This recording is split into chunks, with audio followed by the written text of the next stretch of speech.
Энэхүү контент маань ёс бус хэллэг болон маш их маазыг агуулсан учраас хэрвээ та насанд хүрээгүй бол яг одоо back товчон дээр дарна. Баярлалаа.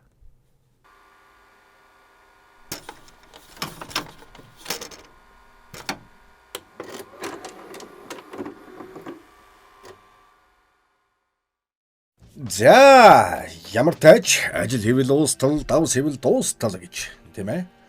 Та бүхний хүсэлтээр эхлүүлсэн зүйлээ дуусгахаар бид энд ирлээ. Нэг сүртэй те. 2025 онд гарсан Conjuring franchise-ийн хамгийн сүүлийн анги болох The Conjuring Last Rites буюу сүүлийн зан үйл киног ярьж өгөхөр болж буй да. Манай баг хамт олон таатай байна. Олон тав үгээр явахтай бодит явдлаа сэтгүүлэн бүтээсэн гэхээр улам шар ус босгодог цувралын сүүлийн анги руугаа яваад орцгоё. Орхоос өмнө хийх ёстой зан үйлээ та нарч бас битгий мартаарай. Окей, let's go. Ой. Тий. Чи далж байгаад хараад их байхгүй. Description хэсэгт байрлах линк дээр дарж яадын сувгийн албан ёсны Telegram сувагт нэгдэх манустайгаа илүү ойр байх боломж байгаа шүү. За юу. Манус тэндээс хардаа хэд хэдэн бичлэгээ нууцаар оруулнаа. Бас болоогүй киноныхоо талаарх сонирхолтой мэдээлэл болон оддын бүх спорны талаар ярилцах учраас нэгдсэн байхад дэмгүй шүү. Окей.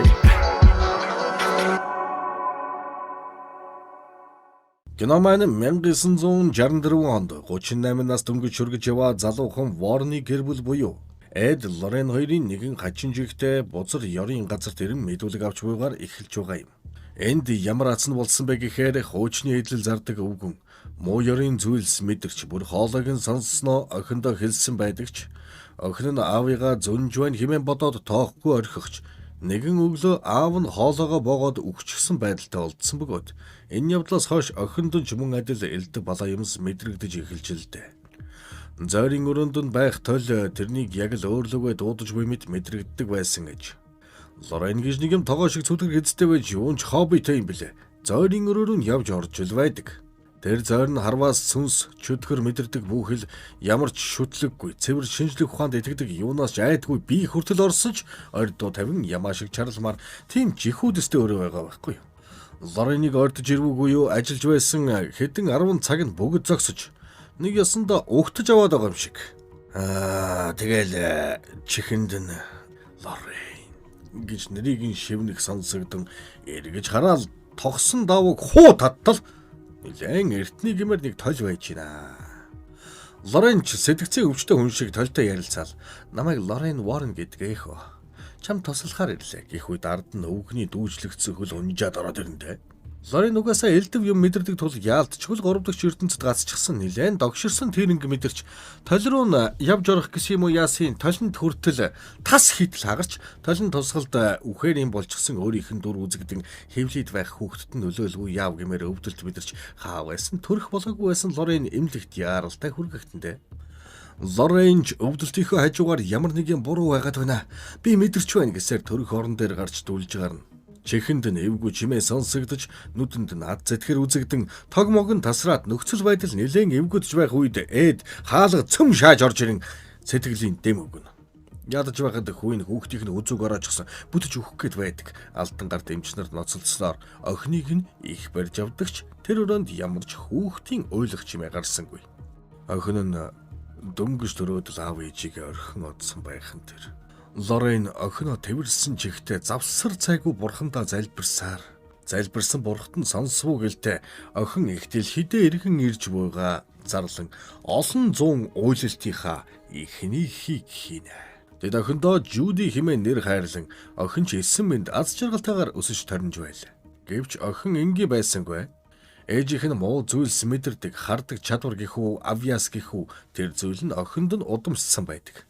Энийг нь олж мэдсэн Лорен охиндоо яаж эдгэрийг харагдахгүй байлгах, тайвшруулах, дууг зааж өгч хамт дуулж охиноо тайвшруулдаг.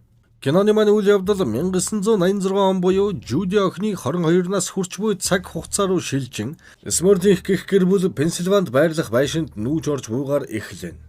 Эднийх дөрвөн охин нэг нохой эцэг их нийлээд Есүлэн амьдардаг өнөр өтгөн айл бөгөөд дунд охин нь болох хитрийн католик шашны батлах ёслол амжилттай болсныг тэмдэглэж 100-ийн ундаа мандрин нийслэл салаат бүхий ширээ засч баярын үйл ажиллагаа эхэлнэ. Өвөө нь охиндоо зориулж бэлдсэн бэлгэн киноны эхэнд гардаг бузар шүглсэн толь байхын тэр хагарч цуурдсан толь охиндоо бэлгэлж ил байдаг. Тэгснэ ижигчгүй маа сайд линэгээ суухад байдаг шаацаа. Бараг төрс өдөр юм уу хаашаа лаата торт энэ төр бэлдсэн. Хитэр яг үлээх гэтэл лаан төрүүлээд унтарчнаа. Игчээгээ үлээж эхлэе гэж бодон бөөн хэрүүл урул болж байтал гэрлийн бүрхүүл ягаад ч юм зүгээр унмаар санагдсан юм уу яасын тас хийтэл очив. Эд Лорен хоёр ээлжид нэг лекцээ тавьж хэдэн мянган хэрэг дээр ажиллаж байснаа ярьж байх бөгөөд харамсалтай нь хөөрхий лекцийн танхимд нэг унтаа, нэг нойлын ногоон тэг, за тэгээд нэг бухал шиг үстэй охин гээд хэдхэн хүүхэд л дуртай дургүй сууж байдаг. Бухлан үст та хоёр яагаад зогсоочихсон юм бэ? Гэхэд ховын амьдралдаа цаг гаргах хэрэгтэй болоод гэж Лорен хариулна. Тэдний инхний хайр дохин Жуди энэ үеэр орж ирсэн байх бөгөөд лекцийн дуусгаад гэр бүлээрээ гадуур хооллож тансаглах хэмээн нэгэн газар захиалгаа өгөө сууж байтал Лорени 6 дахь мэдрэхүү ажиллаж эхлэн охин нь нөгөө муу юмыг хөн явуулдаг дууга амандаа шивнэж эхэлдэг. Ээж нь ч охиноо бас ёрын зүйл харсныг нь мэдрэн цогтаа шивнэж байгаад охиноо тайвшруултал нүүр сухж байгаад шууд мажижчихсан сүнс юм уу гэлтэй нэг гар Жудигээ баруун мөрийг дагаа сарнж байдаг шүү. Киноны сцен буцаад Сморлийн байшин руу шилж нэ. Гэрийн эзэгтэй буюу Жанет орон гэрээ цэвэрлээд ховц сонроо угаагаад байж байтал зойронд нь Жанет гэж шивнэх чимээ гарна. Гэрлээ асаатал мэдэж байхгүй. Дэшээ гараад хоолундаа бэлдэнгээ найзтайгаа дэвэн дэлхийн ховыг хам чимээд байж байтал хүнсний агуул хөрөөнөөс нь утасныхан залгуур татагдаад "Октоо, эн чинь тоглоо биш. Яг одоо гараад ир" гэх үед огтон цаагуур нь тоглоод гүйж байдаг. Тэгснэ бүр цагаандаа гарч утсыг нь татаад оруулахтаа зэрэгцэн тэр өрөөнийхөө гэрлийг асаахад хинч байхгүй, юуж байхгүйг харсан Жанет бүр шок цааш. Дэдрөнд охид айл гэрдэн тоглож байх үеэр ээжээ гэд мүлхэж байдаг тоглоом нь ширээн доороос өөрөө мүлхөд нөгөө өрөө рүү орчихно. Тэгснэ гинт босч ирснэ. Ард нь бузрын заваан царайтай юм гараад ирэх нь тэр шүү. Ам мам дарвайчихсан хүн аймаар юм. Орой хоолны үеэр энэ муу ёрын зүйлийг нүдэрэ харсан ихэр охтын нэг нь гэрийнхэндээ хөгшин эмгэн миний тоглоомыг барай зогсч байсан гэж мянга хэлээд итгэж байгаа амтан тэнд нь байдаггүй. Бүгд цэндэ шатчамж. Хитэрэ. Энэ тол нэг л сэвтэй байна. Илдэвжигтэй юмнууд хараад ажиглаад байгаа юм шиг гэтэл ихч даун нь маргааш хог ажилтны өдөр штэ. Гаргаад хайчи. Ингээд дамжилж угаад гадаа гаргаад тавина. Хогныхын ч нөгөөх нь дамжилж угаад 1 2 3 гээд машин руугаа шидэж орхиод бүр сайхан бутлаад бяцлаад хайчихна. Яг энэ үед томоохон даавны бие нэг л биш оргих бөгөөд пицца цацж эхлээд араас нь шууд цусаар даралтай төргөл залгуулна. Тэгсэн амнаас нь шилний хэлтэрхий гарч ирэн яаралтай имлэг явахар болж хитэр ихчийнхээ бөөлцснийг нь очиод үзтэл баахан толны хэлтэрхийгээр бөөлдсөн байдаг. Conjuring 3 буюу Devil Made Me Do It кинон дээр эд зүрхний шигдээс болдог доо. За тэр нь ер нь амь насанд нь нэлийн эвгүй заалттай болчихсон. Тэрнээс болоод ер нь Warren-ы гэр бүл сүнс чөтгөр хөөж явахаа болсон юм. Эмчинчгүй чи наад ажилла болохгүй л бол дахид зүрхний шигдээс болох илүүтэй гарсан амь чамд байхгүй шүү гэж сануулдаг юм. Манерийн төрсөн өдрийн үдэшлэг эхлэн Жуди найз залуу Тонигаа авчирч гэр бүлийнхэнтэйгээ танилцууллаа. Жуди аав ээжийнхээ ажлаас болж энэ гэртээ бараг амьдарч байгаагүй тул өрөө хэсч яваад нэг өрөөнд ортол гинэт орчин солигдсон Анабелста ард нь сандал дээр савлцсан сууж байдаг юм та. Жуди ч нөгөө дууга дуулж Анабель сарнин одогтой зэрэгцэн Тони орж ирэн үнсэлцэж байтал ээж нь зүүн совингороо ч юм уу тэр үед нь бас орж ирж тааран Тониг ээд рүү явуулаад охтонд нь ад зэтгэр муу ёрын зүйлс үзэгдэх нь их болж үйг мэдэрч "Миний охин чи нэг зохицуулж чадахгүй. Зүгээр унтрах хэрэгтэй. Чи юм зүйлсийг хүртэх эрхгүй" энэ гэж хэлнэ. Тони Жудид гэрлэх санал тавих гэж үе талаараа ирээдүйн дахмуудаа хэлтэл Лорен таасамжтай хүлээж авах ба эд тимч дуртай байдгүй юм. Аргагүй шүү газар дээрх ганц охин юм чинь ирсэн нэг захын улгаашд ганц амин эрдэнэ даваа туухыг хүсгэвд. Уг арай эрт байна. Чи дараа энэ зан үйлээ хийсэн дээр бах. Гэхэд Тони за би тэгвэл сарын дараа ирээ да гэж тагарч байх зур Жуди ирээд "Хүүшээ юм бүгж байна төх гэж авсан юм уу" гэж шууд л тэр дороо бараг суух нь холгүй юм болж эд дуртай дургүйнийг юм зөвшөөрнө. Үдэшлэгч өндөрлөн гэгэн эцэг Гордон явахынхаа өмнө надад нэг дуудлага ирээд "Та хоёр туслана гэж байх уу?" Гэтэл манай хоёр эцэг минь бид хоёр тэтгэвртэй гарсан шүү дээ гэхэд "Тийм дээ. Юмыг яаж мэдэх вэ" гэд асуусан. Амаа бууцралчлаа гэд яваад. Энэ хооронд Сморлийн гэр бүл жинхэнэ халуухан зүйлс өрнж эхлэндээ Гэр бүлийн гишүүд ихэнх нь энэ байшинд хараал идсэн зүйл шүглсэн байна зайлцгаая гэсэн ч очих хаяг энэ бузрын байшингаас өөр байхгүй тул сүмийнхнийг эрхийг хүлээхээс өөр гаргалгаа байдаггүй. Тэр оройно Жак орондоо орох гэж байтал өрөөний хаалган нээгдэн гинт таталтөгч сүнсэнд дарвуулж эхэлнэ. Энэ үеэр хитер бялуу үлээж байх үеийнхээ бичлэгийг приставктер тоглуулсан ямар нэг сэвтэй юм байгаа эсхийг шалгаж байгаад яг үлээх үед нь эгч нь биш өөр нэг хулгайч бялууг нь үлээж буйг олж харна. Мань сүнсний бас төрсөн өдөр нь болж байсан болоо да. Сүнс юу нэд настай. Шах. За цааш үргэлжлүүлье. Бичлэг үзээд байж байтал гэнэт хитерлүү сүхвэрсэн эртний хүн шиг эвгүй царайтай юм дайраад юу алах нэ. Түүний оролцохыг сонсоод ирсэн Жанет хажуу тийшээ хартал нөхөр нь агаард хөвж байх. Ямар ац нь болоод байг мэдэхгүй ч хар урдаараа доошоо гүгээд очтол хитер энд хин нэг юм байсан гэж гисэн бүр сүнсгүй юм байж байдаг. Сморлин гэр бүлийнхэн шаардлагатай хэвлэл мэдээллээр нэг сэвж тэдний үүдээр телевизийнхэн тасархаа байна да. Сошиалоор зарим хэсэг нь тэдний галзуу хүмүүс түүх зохиож байна гэх бол зарим хэсэг нь тэдэнд итгэж туслах ёстой гэлцэж байв. Хормын бөгж авчихсан Жуди ч хөөрч догдолсон юм ээжтэйгээ цуг цагаан палааж сонгоол өмсөж үзээл явж байтал толон тусгалд өөрийнх нь нэг тусгал нь ганцаараа босоогоор үлдээл. Хаалгангоос нэгэн палаажныхын дотор орж сууснаа энийгээ шаачна. Таашилсны дэлгүүрийн хүүхнүү гэтэл арайч бишээ. Смөрлийн байшинд харагдсан заваан эмэг нь нүдэнд нь үзэгдэн тэрэн харахтаа дуулдаг дууга дуулаад ашгүй нэг юм алга боллоо гэж бодтол өөрийнх нь тусгал Жүүдийг цоо ширтэж байснаа. Улаан багалзуурнаас нь зуурч чаван арайч юм молтрон Лорен орж ирж нэг юм гайгүй болох шиг болно. Маргааш нь Смөрлийн бузар шүглсэн байшинд Ворныхан байхгүй ч өөрөө учрыг нь олж хужрыг нь тунгаах санаатай ирж ариун усаа энд тэндгүү савируулж цацгахан явсаар зойронд орж иртэл цадсан ариун ус нь сауны уур шиг ууршихыг харсан эцэг Гордон нөхцөл байдал дэндүү чанга байгааг ойлгон туслалцаа авахаар сүм дэрнэ. Сум дэрэн нарийн бичиг ажмаад хамтаа яралтай уулзахаар ирсэн талаар хэлэн хүлээж байтал коридорын эрзэтхэн залгасан залгуур татагцаар тийш анхаарал шилжих зур урд нь сууж байсан тарган шарайна байх орсорог. Эцэг Гордон ч ямар атсан болоодгүй ойлгож ядаж байтал нарийн бичгийн уц дуурч аваад чагнатал Жуди байх бөгөөд таны явах цаг болсон гэж пал хийлээ. За ер нь завхарсан юм болж мөн ойлгомжтой болж гарч одох гэтэл хамаг хаалгууд нь хаагдан харах өнөмөр загалмаагаа барьж бурхны ивэлд багтдгаа хилээд ч тусыг эс олно. Бүх хад зэтгэрүүдийн хамаг бүдүүн дарга нь айлчилж ирсэн бол тайгаа. Эцэг Гордон коридорт байх залгуураараа хоолоогоо боомлон амиа орлох нь тэр. Дараа өдөр нээд хүзүүний мах хүчтэй хөргөн хүн амттай гихчээр тооныгоор ноцолдоод асааж барахгүй байсан мотоцикл асаалгаад тооны жавуу хэдэн оноо авчихсан додгор байж байтал өөрсдийн ажилласан эргүүдээс олж цуглуулсан хорвоогийн хамгийн дотор зарс хийлгэн мүзэй ч юм уу цуглуулагч гэхүү өрөөндөө авч орж ирэн охиноо амьгүй төрж байсан талаар Жуди тэдэнд одоо ч яг тэр үеийн ялах хэвээрээ санагдгаа хэлж цаагаараа гомдоо бол мөчийг чинь санжуулсан шүү гэсэн далд мессеж өгөө зогсож байтал Лорен Жуди хоёр орж ирэн муу мэдээ дуулгасан нь эцэг Гордны үхэл байлаа. Төвнийг эцсийн замд нь үдчихэд буцахдаа Жуди шарлын авсанд хүртэл нэг л муу зүйл мэдрэгдэж эцэг Гордныг амиа хорлох хүн биш гэдгийг Жуди мэдж байсан тул оршуулгад оролцсон өөр нэг эцгээс хаана амиа алдсныг нь олж мэдэх бөгөөд энэ нь Смөрлийн гэр бүлийнхнийг амьдардаг Пенсильвани хот байлаа. Лорен гэртээ авгаан ажиллаа хийгээд аяг шанагуугаа зүлгээд байж байтал угаал турн бөглөрөөд бөглөөсөө гаргах гэ ноцолдож байтал охиныхон зурагтай зүйлт тэр дотроос гарч ирэн Лорен хоёр охинд нь таагүй зүйл болох гэж бүг зөнгөөрөө мэдэрнэ. Охин ч эцэг Гордны үхлийн шалтгаан Смөрлийн гэр бүлтэй холбоотой гэж бодсноо яасан Пенсильвани руу Смөрлийнхэн дээр ирсэн байх бөгөөд Жудиг аваал эндээсэй.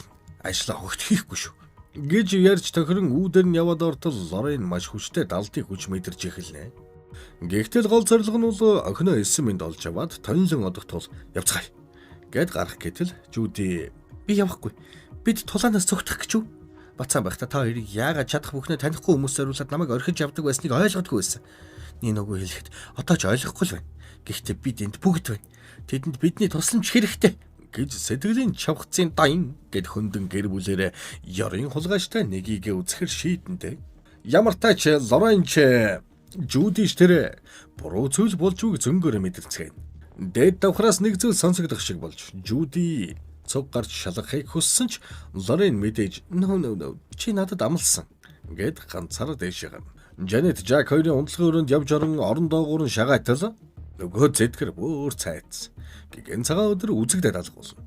Цааш явсаар зойронд ортол урд өмнө энд болж байсан зүйлс болон яг ямар тэрэнгүүд нь энд буглаад лайв болоод байгааг мэдрэх болно. Ямар тач 3 төрлийн хий үзэгдэл энэ байшин чүглсэн. Нэг хөгшин эмгэн болон эрэгтэй эмэгтэй хүмүүс их. Гол нь тэднийг Сморлихэнд ийм зүйлс хийхийг бүр дээрээс буюу хамгийн том тэрн нь удирдаад буйг Лорен мэдэрснээ нөхөртөө хэлнэ. Энэ үеэр Жүүдийг ээж нь дээд давхар дуудах бөгөөд охин нь ч дуртай нараггүй давхиад гарна.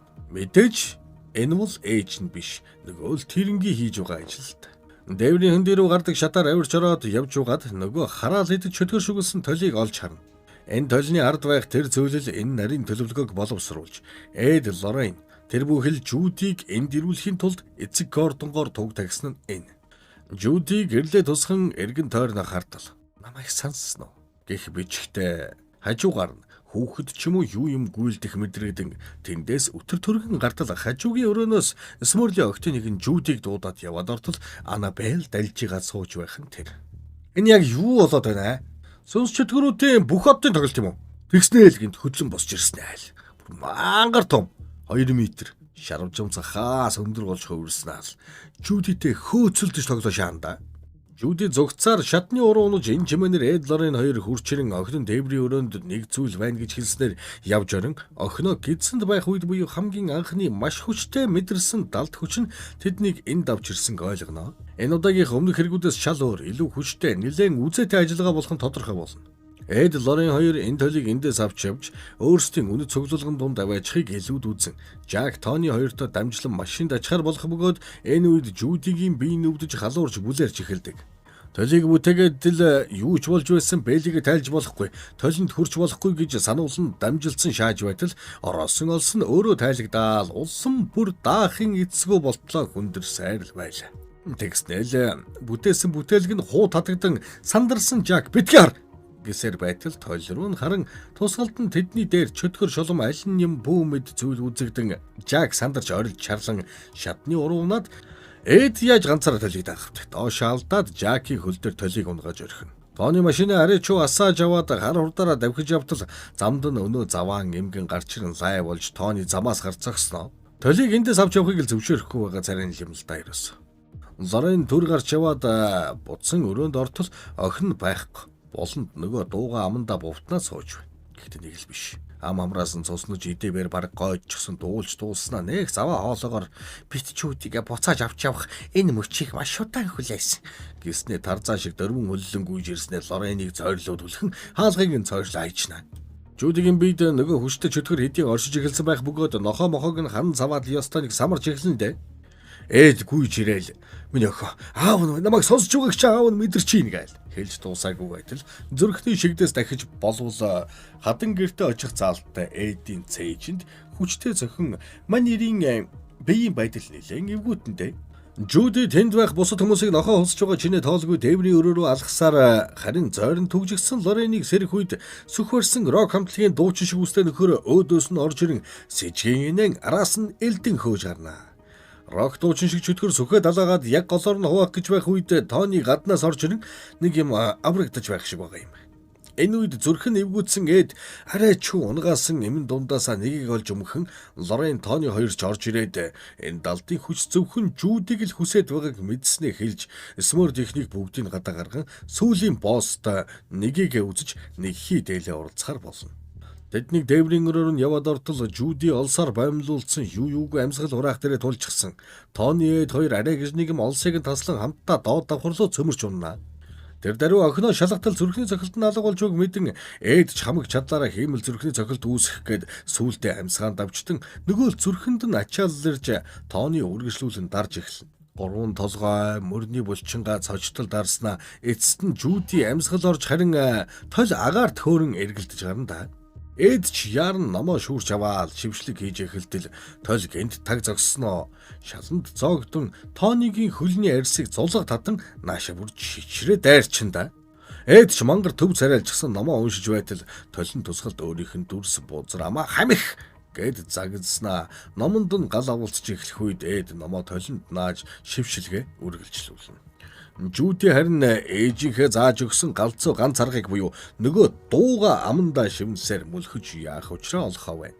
Энэ үед Лорен энэ зүйлийг номыг хүчээр дарж чадахгүйг ойлгон Жюди, Эд, Лорен 3 Волтроныг үгсэрч зэрэг толинд хурж тол баг багаар хагарсаар эцсийн цохилтын Жюди чи энд байхгүй хэмээн ээжийнхэн заасан дууны сүүлийн хэсгийг хэлснээр тол бут үсэрч чи бүх зүйл сайхан болж Сморлийнхэн ч ад сэтгэргүй байшинд инх тунх амьдрахаар болон Эд харин толио муу ёрын цоглуулганд нэмэн Жюди тооны хоёр хурмаа хийн энэ үеэр Лорен өөрсдийгөө өвөмэй болж ном бичин хүмүүс тусалсан хിവэрэ эмгэн өвгөн болж буй талаар ирээдүг харан зүудэлснэ Эдэд хэлснээр кино маань дуусч байгаа юм гэж. Ямар ч тач Ворны гэр бүлийн талаарх тэдний нүүр тулж байсан хамгийн аимшигт бодит хэрэгүүдээс сэдвэлсэн Conjuring цовруул энд хүрээд өндөрлөж байна. Дэлхийн нийтийг байлдан дагуулсан гайхалтай, сонирхолтой аимшигын төсөл байсан гэдэгтээ олон хүн санал нийлэх үзээ. За тэгэд энэ хүртэл үзсэн хэд маань хэрв хом суруугаа гонцолцуулаагүй мартсан байхаваас сайн зүйл лав болохгүй шүү. Гэртээ байгаа толионыг шалгаад үзэхэд гэмгүй гэдгийг хэлэхэд илүү зүйзээ. Шах. За дарч хойлгууд найдлаа шүү.